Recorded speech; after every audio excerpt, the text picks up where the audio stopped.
Really? Steak for Christmas? What kind of joke is this? Even on a festive occasion like Christmas, this woman never misses an opportunity to belittle my husband, Ethan, and me. I've graced this house with my presence, along with Joshua. The least you could do is say thank you and serve some prime steak, you know? Rachel, you really? Oh, come on. You guys probably haven't even had prime steak before, have you? You're just cooking class instructors after all. I couldn't take her condescending laughter anymore and finally raised my voice. Rachel, what have Ethan and I ever done to you? Me hold a grudge against you two? Don't be ridiculous. You're not even worth my time. Then why do this to us? How can you behave this way toward the parents of the man you married? My words, infused with emotion and frustration, didn't touch Rachel's heart. And then it happened. Ethan, who had been silent, grabbed a bottle of beer from the table and splashed it on Rachel. For the first time, we saw Ethan genuinely angry, which made Rachel take a pause, but not for long. Fine, have it your way. I'll tell Joshua about this, she said, making her way to exit the room with as much bravado as she entered. But the door swung open before she could leave. There's no need for that. What? The man who appeared was Joshua, and Rachel would soon face the consequences of her reckless behavior. My name is Lily Johnson, a 70-year-old who runs a modest cooking school in Boston. I have a family that consists of my husband Ethan and our son Joshua. We run the cooking class together. We're not a big name in the culinary world. We rent a room in a community center in Boston. Joshua's in-laws run a major company specializing in cultural centers, and they provide the financial backing and ingredients needed for the operation. Thanks to the support from this major company, the class has been able to continue for a long time. The instructors and local people alike enjoy building relationships through cooking. We've even started getting attendees who come from far away saying, "Yours is the only class where we can enjoy good food and good company." This makes me sincerely grateful for my life as a cooking class instructor. As for Joshua, he's now 42 and has recently been appointed to the president of the company he works for. He's a hardworking and personable individual, and his talents have not gone unnoticed. He's being groomed to take over the leadership of the company. Continuing from the previous scenario, Joshua's career and popularity didn't waver even after he became the company president. In fact, under his leadership, the company flourished, increasing its scale and asset value. During this time of Joshua's success, Ethan and I met her. One day, Joshua brought home a woman as his fiancée. Her name was Rachel. In her early 40s, just like Joshua, she was strikingly beautiful for her age, which took my breath away. However, as soon as Rachel stepped into our home, she whispered loud enough for only us to hear. "Seriously? This tiny, rundown place is Joshua's family home? This has got to be a joke." Both Ethan and I were taken aback by her sudden negative comments. Thinking it might be a misunderstanding, we escorted her into the living room. When introduced by Joshua, Rachel greeted us politely and humbly, as if her earlier comment was a lie. "What a distinguished home you have. I'm so envious. You're both so sophisticated, teaching cooking classes and all." Convinced that we must have misunderstood her earlier, we celebrated their union. They soon got married, but looking back, Rachel's charm was probably a facade to win Joshua and us over. The evidence became clear shortly after the wedding. One day, Ethan approached Rachel, who was lounging on our sofa playing mobile games. "Hey Rachel, could you help me out with something?" Rachel's response was disdainful. What? You want me to help with what? Housework? Wait, hold on. Why are you acting like we're ordering you around? You asked for help, didn't you? I bet it's tedious chores like cleaning or laundry. Absolutely not my thing. Ignoring Ethan, she stayed put, making a face. Rachel considered our home as her personal retreat, making Ethan and me do all the cooking and cleaning. At times, she even threw objects at us, creating daily tension. We finally asked her to stop treating our home like a vacation spot. But Rachel retorted, "What do you mean, vacation spot? You told me to feel at home, remember?" Yes, but we didn't say you could treat us like servants. We're family after all. Then hire a housekeeper or a homemaid. You're the ones choosing to do all these troublesome things. Stunned, Ethan and I were at a loss for words. While it's true we know about housekeepers and homemaids, they're not a feasible solution for daily needs. Above all, Rachel always seemed to think about money, as evidenced by her suggestion to hire help. It seemed like she wanted to solve everything with cash. This woman is seriously something else. Every day, I found myself sighing, wondering why Joshua ever married a woman like this. Day after day, Ethan and I would talk about what to do, but we couldn't come up with a solution on our own. We tried multiple times to get Joshua to reduce the number of days he and his wife visited, but Joshua's work schedule made it difficult to even talk. Even when we did talk, Joshua wouldn't give a clear answer. He blamed his busy work schedule and the fact that he couldn't take care of his wife because of it. Joshua had warned Rachel a few times, but she'd just play innocent and say, "Oh, my in-laws are being mean again? They're just jealous because I'm so cute, haha."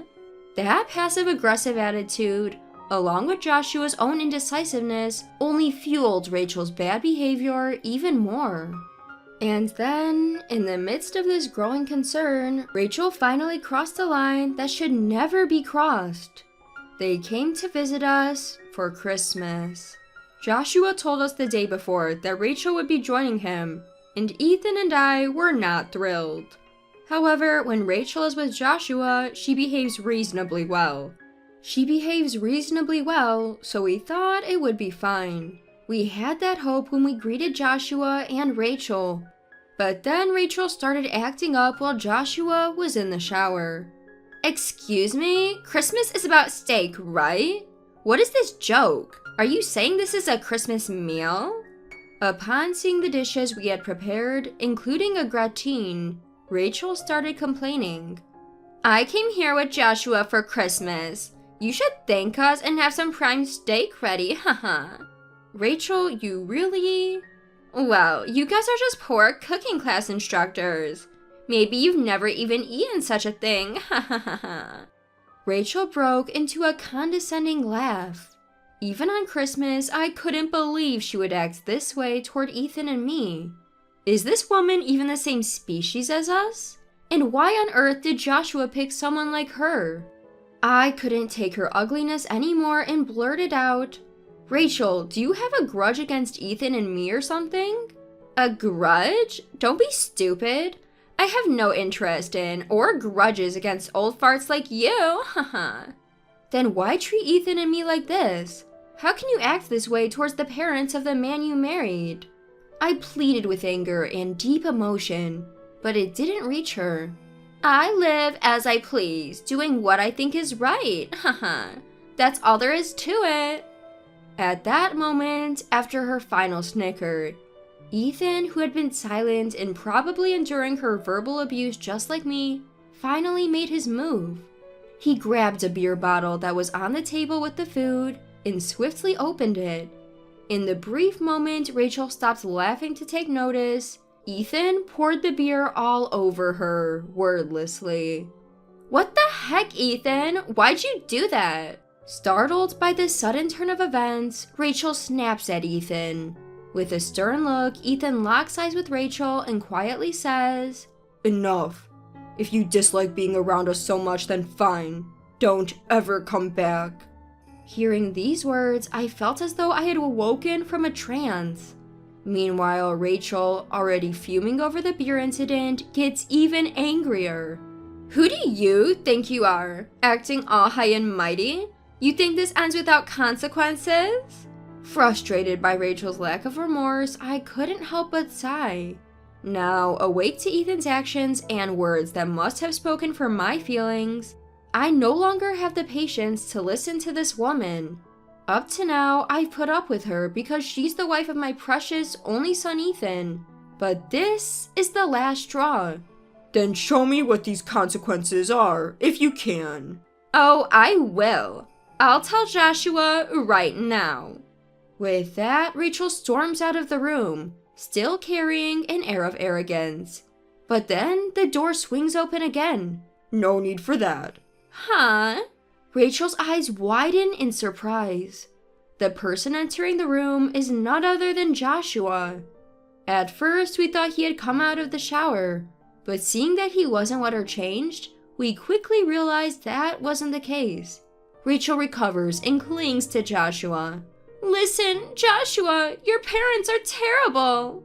What's so terrible about Dad and Mom? They just splashed beer on me. Make them realize their mistake, Joshua. Use your influence. Taken aback by Rachel's unfiltered words, Joshua hesitates for a moment. Then, clearing his throat, he says, I get what you're upset about, but what exactly do you expect me to do to Dad and Mom? Interrupting, Rachel continues, That's why I said, use your power as the CEO to make them realize. Stop supporting their cooking classes or something. It seems that getting splashed with beer has caused Rachel to lose her cool, revealing her true nature. We decide to speak up. Sorry, but that's not gonna happen. What do you mean by that? We're not just running a cooking class. Your dad, who was the previous CEO of your family's company, and his predecessor, your grandfather, have a long-standing relationship with us. What? Yes, that's right. We've known my parents-in-law since Joshua and Rachel got married. My stepfather, who was the CEO 2 generations ago, was friends with my parents, who previously managed the cooking class. The friendship deepened because my step-grandfather also had a passion for cooking. That led to us receiving financial support and sharing the joy of cooking. With their children, the parents-in-laws, the hobby of cooking was passed on to us, along with assistance, and so it has been. Joshua knew about this, and it was because he had immense respect for our passion for cooking that he valued his relationship with his parents and us. Well, that's the gist of it. People at the company understand your parents and Joshua's philosophy. Which means you can't meddle with our cooking class. What a pity for you. As we said this, Ethan and I couldn't help but laugh. What are you talking about? I've never heard of this. You've never heard? I've told you about this multiple times. You really haven't listened, have you? At this point, even Joshua seems stunned by Rachel's audacity. Whatever. Today I learned, okay? Let's pretend I never said those things. Just a little misunderstanding, haha. Rachel immediately tried to back out when she realized she was in a bad position, but Ethan and I couldn't just let it go. Joshua approached Rachel with a stern face, seemingly understanding how he felt. Rachel, you've been treating this place like a vacation home. You've insulted it as old and poor, and even treated my parents like servants. Cornered by Joshua's sharp question, Rachel tried to dodge. What are you talking about? When did I ever do that? I've been here multiple times to support your parents. No use playing dumb. I've heard from my parents. And I also heard you earlier ordering top-tier steak because our cooking was subpar. Apparently, Joshua had pretended to take a shower, but was secretly listening to the conversation in the room. You've heard? What did you hear exactly? Your parents are just trying to frame me. Still playing dumb? I have all the evidence you need.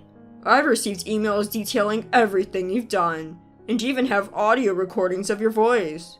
Faced with irrefutable evidence, Rachel was shocked but still not willing to give up. That's just my kindness. They're in their 70s. Their legs aren't what they used to be. So I thought I'd give them some exercise.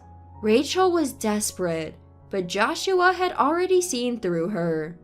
You're truly despicable. Sorry, I can't trust a word you say anymore. I'm divorcing you. Rachel seemed to finally get it when Joshua mentioned divorce. Oh, really? So you're saying that too, huh? Fine, then let's get a divorce. She snapped back, pointing at Joshua and shouting. But remember this, you're the one who brought up divorce, so be ready to pay up in court. Not sure what made her so confident, Rachel stormed out of the house. Later, their divorce did conclude, with a hefty settlement involved. But the kicker? Rachel was the one who had to pay, not Joshua. What? This can't be happening. Why do I have to pay? This is so unfair. She screamed in disbelief, but the reason was quite simple. Rachel had been cheating. And not just with any guys, but with men from popular clubs in Boston. According to Joshua, he discovered that Rachel had been using his credit card for significant expenses. When he tried to confront her, she dodged the conversation, forcing him to hire a private investigator. The investigator found receipts in the trash indicating Rachel's club outings were paid with Joshua's credit card. Photos even showed her at luxury hotels with multiple men. Armed with this irrefutable evidence and backed by his lawyer, Joshua won the settlement in court. Rachel, slapped with the divorce bill, arrogantly thought, I'll just ask my boyfriends to pay. I've spent plenty on them. But the old saying holds true. When the money's gone, the love's gone. Her club flings promptly dumped her when they realized she couldn't pay. So Rachel had no choice but to pay the settlement, grumbling all the way to the bank. Her life hit rock bottom, disowned by her furious parents. Recently, a friend mentioned seeing her at a soup kitchen in a Boston park. As for us and Ethan, life has turned to peaceful normalcy. Joshua seems to be enjoying his newfound freedom. Yet, we're secretly looking for a new life partner for him, hoping to see a grandchild soon. It's a win-win for us, actually. Our legs are getting a workout from all the running around.